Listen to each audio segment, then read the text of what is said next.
Episode 31.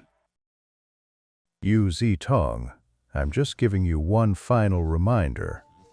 If anything happens to me, you won't fare any better. You must realize your current origin soul form won't last much longer. Without my help in finding a suitable body, you'll likely dissolve and scatter completely. So, regarding the cultivation method, if there are any omissions or falsehoods, tell me now. It's not too late. I would never hold a grudge against you. I can swear a blood oath right here in front of you. Han Li finally understood. Dr. Mo's elaborate speech to this man was born of fear. Fear that this Yu Zitong had tampered with the technique's transmission, causing a fatal error during the ritual. That's why he was hesitating now, at this critical juncture.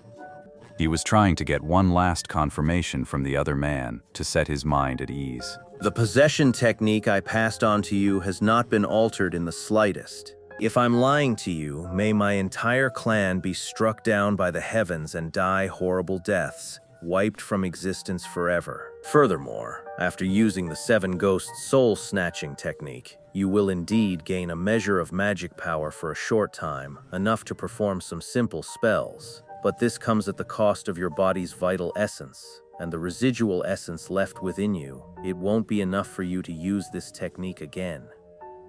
After Yu Zitong spoke these words, the room fell silent once more, save for the sound of Dr. Mo's restless pacing. Han Li prayed silently in his heart, hoping Dr. Mo would just give up on his sinister scheme. Even though he knew it was absurd, a bit of self-deception, it was the only thing he could do right now. Good. If you trust a man, use him. If you doubt him, don't. Well, if you're seeking such great rewards, it's only fitting to take a little risk. At those words, Han Li despaired, his face turning deathly pale, a look of utter dejection washing over him. Yu Zitong, on the other hand, looked quite pleased, his voice brimming with excitement. That's exactly how it should be. Think about it. You were originally a mundane person without a spirit root, completely cut off from the path of cultivation. But once the ritual succeeds, it's a different story. With this body possessing a spirit root, you can seek out a cultivation family or sect to join and pledge allegiance to. From then on, you could break free from the cycle of birth, aging, sickness, and death. At the very least, you'd live far longer than any mortal. Well, I'll take your good omen for now, don't you worry. I, Mo Jurin, keep my word. The moment we succeed, I'll find you a body with a spirit root right away. I won't let you down, brother Yu. Dr. Mo was swept away by Yu Zitong's words, his mind racing with possibilities. The brilliant future that awaited him after the ritual made his heart burn with anticipation. His manner toward Yu Zitong became noticeably more polite, his words now laced with an intent to win him over. Thank you, Brother Mo. Once we succeed, I won't hold anything back. I'll teach you every single cultivation technique, one by one. This Yu Zitong was a slippery one, using that flimsy excuse to cozy right up and get on the other man's good side. Han Li, listening nearby, was absolutely livid. These two are truly shameless, colluding like wolves and jackals. They treat my body as if it were already theirs for the taking, but there's nothing I can do about it. Having cast aside his doubts and made his decision, Dr. Mo wasted no more time. He took out several slender golden needles and deftly inserted them into secret acupoints at the back of his head. This sharpened his focus, giving him the energy he needed to cast the spell and ensure nothing went wrong. Then he walked over to Han Li, helped him up, adjusted his posture into a seated position on the ground, and sat down opposite him, crossing his arms and holding his own shoulders. Dr. Mo formed a hand seal and flicked his wrist. A streak of red light shot from his palm, striking the pattern beneath Han Li. Instantly, the surrounding jade stones began to glow brightly. Then, a low, deep chant began to flow from Dr. Mo's lips, a hypnotic murmur that weighed on the listener's mind, dragging them toward a heavy, irresistible sleep. Han Li's consciousness began to blur as the incantation seeped into his ears. Han Li knew this was bad. It was the prelude to the other party seizing his body. He was unwilling, refusing to just give up and be captured. So he resisted the sound with all his might, but it was useless. Under the powerful hypnotic force of the incantation, Han Li soon lost consciousness. Just before he blacked out, he caught a final hazy glimpse of Dr. Mo's face. The once handsome features were twisted into a grotesque mask in the dim lamplight, all traces of the beautiful man gone. He's gotten so ugly. In the endless darkness, Han Li had a strange and peculiar dream. In it, he was a green light sphere the size of a fist, with his own small patch of the world. There he roamed freely, utterly joyful. But soon, a yellow light sphere suddenly barged in. It was only the size of a thumb, several times smaller than Han Li's green sphere, yet it was aggressive and clearly ill-intentioned. It took one look at Han Li and charged him viciously, splitting open a huge maw to bite him. Han Li was not about to back down either. He conjured a maw of his own and struck back. In just a few moves, Han Li, leveraging his massive size, easily swallowed the yellow light sphere, bringing the fight to a swift and effortless conclusion. After his victory, Han Li was elated, savoring the delicious taste of his spoils. But then, another invader slipped in from outside. This new intruder was also a sphere of green light, just like him, but it was several times larger than Han Li's. Its glow, however, was dim and feeble, lacking the dazzling brilliance of Han Li's. The enemy, upon seeing the green sphere that was Han Li, was clearly taken aback. It paused, seeming to hesitate. But Han Li had just tasted the exquisite pleasure of devouring other light orbs. How could he possibly let this one slip away? He didn't even consider the difference in their strength before charging straight in.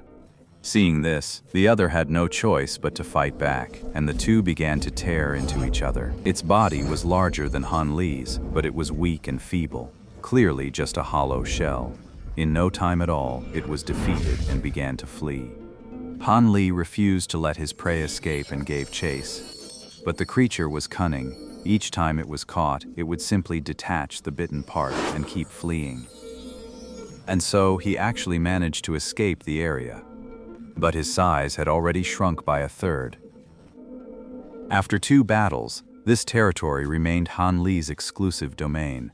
He still hoped for other outsiders to come knocking, but unfortunately none ever did. As time went on, he stopped caring. He continued drifting along happily on his own, as if it would go on forever. At that moment, a chill, icy sensation welled up from the deepest recesses of his heart, spreading slowly through Han Li's entire body and jolting him awake from his slumber. Han Li awoke to a head that felt like lead, throbbing with a dull ache. His body was limp and weak, racked with the miserable exhaustion of someone just recovering from a serious illness. He struggled to open his eyes, but his eyelids were leaden, refusing to budge an inch. In that hazy state, Han Li gradually pieced together everything that had happened before he lost consciousness. He jolted, a shiver running down his spine, and his mind snapped to full alert. He immediately began checking his own condition. Huh? It seems my body wasn't taken over. Did Dr. Mo's ritual fail? Suppressing his excitement, Han Li patiently waited until he had regained some strength. Only then did he manage to pry his eyelids open a crack, straining to see what was around him. The moment he opened his eyes, he saw a face with a full head of white hair, gaunt, haggard, and utterly ancient. It was Dr. Mo's aged visage, though it looked more like that of a common decrepit old man. His eyes were wide open, staring at Han Li in terror. Han Li was startled, his entire body tensed, and the feeling of weakness was flung to the far corners of the earth. His first instinct was to strike first and seize the initiative. After the lesson he'd learned last time, Han Li was determined never to let himself be so easily controlled by anyone again. But then Han Li noticed something strange. The other party's expression was frozen, motionless, with no sound of breathing or exhalation, as if it had been dead for a long time. Han Li frowned. But he didn't dare let his guard down. He remained on high alert. He stared intently at the other's face, searching for any sign of deception. He observed for a full quarter of an hour before cautiously approaching. He reached out, one hand grasping the other's wrist, the other held beneath their nostrils for a moment. Only then was he certain they truly had no breath. Han Li was finally completely at ease. The massive boulder that had been crushing his heart was finally gone. But even now, Han Li still found it hard to believe. The cunning, ruthless Dr. Mo had just died like that, silently, without a sound. And to die so inexplicably, so easily. He reached up and felt his forehead. The so-called calming talisman had vanished without a trace. This struck Han Li as rather odd. Later, when he had learned the art of talismans and recalled this incident, he finally understood. That yellow talisman must have exhausted its magic power and turned to ash, which was why he couldn't find it. With his mind now at ease, Han Li began to scan the area beyond Dr. Mo's corpse, searching for any clue as to what had caused his demise. The oil lamps and candles around him were still burning, meaning he hadn't been unconscious for too long. The few green jade stones nearby, however, had turned a dull, dusty gray. His gaze shifted, and in the corner of the stone room, something furtive, desperately trying to stay out of Han Li's line of sight, came into his view. Han Li was no stranger to this object. It was the very enemy he'd fought to the death in his dream, the one that had slipped from his grasp, the green light sphere he'd devoured a third of. It was now desperately trying to squeeze itself into the corner, clearly terrified of Han Li and attempting to hide. Han Li was initially surprised, but then he fell into thought, propping his chin on one hand and lowering his head in contemplation for a moment. A moment later, Han Li stood up and walked toward the glowing sphere. He stopped only when he was a mere half-jang away. I think we should get acquainted. You must be Yu Zitong, I presume.